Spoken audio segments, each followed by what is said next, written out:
पिछले कई वर्षों से और कई चुनावों से ऐसा प्रतीत हो रहा था कि कुछ न कुछ कमी रह गई है। हालांकि दोनों तरफ से प्रयास ज़बरदस्त हो रहे थे, तीसरे मोर्चे भी अपने प्रयास में लगे हुए थे, लेकिन जब जब चुनाव होते थे बिहार में तो ऐसा लगता था कि कुछ न कुछ कमी रह गई है। और वो कमी इस बार पूरी करने के लिए लालू प्रसाद का आगमन हो गया है। लालू प्रसाद की एंट्री होते ही बिहार में जो 24 सीटों के एमएलसी के चुनाव होने हैं उसमें अब एक अलग तरह का इंटरेस्ट पैदा हो गया है। आपको बता दें कि पहली बार ऐसा देखने को मिला है कि नीतीश कुमार पर लालू प्रसाद अपना नहीं बल्कि नीतीश कुमार के दांव से ही मात देने की कोशिश कर रहे हैं।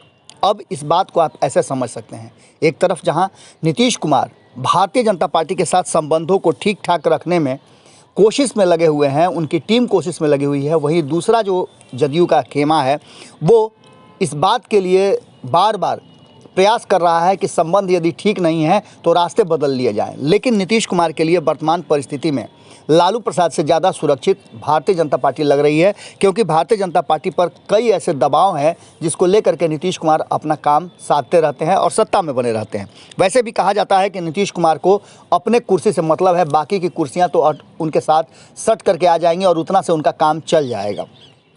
इन बदली हुई परिस्थितियों में लालू प्रसाद का एंट्री हुआ और लालू प्रसाद इन 24 सीटों के जो एमएलसी के चुनाव होने हैं उसमें अपनी बातों को रखने के लिए तैयार हो गए। आपने सुना भी होगा कि जब 21 उम्मीदवारों की घोषणा हुई तो ज़बरदस्त मीडिया में चर्चा हो गई कि कहीं ना कहीं लालू प्रसाद ने मामले को संभाल लिया है और महागठबंधन एकजुट हो गया है। 3 सीटें जो बची हुई हैं वो कांग्रेस को देंगे, लेकिन बात ऐसी नहीं है।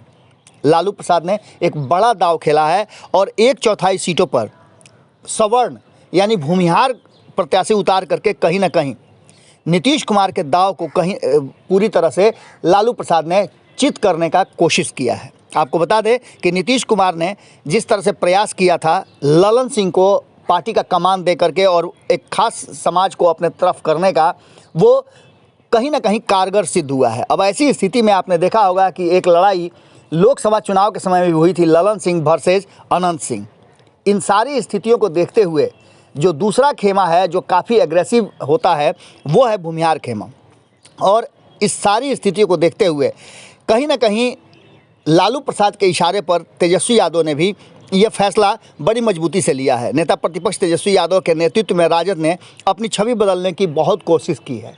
हालांकि लालू प्रसाद भी इस तरह के प्रयोग हमेशा करते रहे हैं। प्रत्याशियों की सूची में 10 सवर्ण व 5 भूमिहार, 4 राजपूत और 1 ब्राह्मण को अपने वोट बैंक का ख्याल कर रखते हुए और A to Z की बात जो करते हैं उससे कहीं ना कहीं उन्होंने दांव खेला है। इसके साथ ही 8 यादव और 1 मुस्लिम प्रत्याशी को भी टिकट थमाया गया है। एक वैश्य भी हैं, हालांकि अनुसूचित जाति नदारत है। राजद ने पहली बार इतनी बड़ी संख्या में भूमिहार पर भरोसा जताया है। कुल घोषित प्रत्याशियों का करीब 1/4 है। इनमें पटना से कार्तिक मास्टर, पूर्वी चंपारण से बबलू देव, पश्चिमी चंपारण से सौरभ कुमार, मुजफ्फरपुर से शंभू सिंह, मुंगेर से अजय सिंह हैं। कार्तिक मास्टर की घोषणा एक दिन पहले लालू प्रसाद ने ही कर दी थी।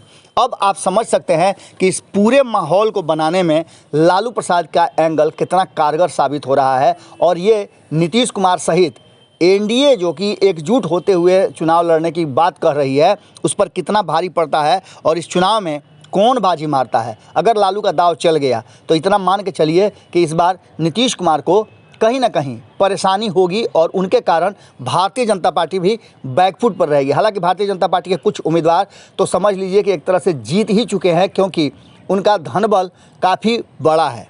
जुड़े रहेगा भारत लाइव के साथ, खबरें लगातार जारी हैं। बहुत बहुत धन्यवाद।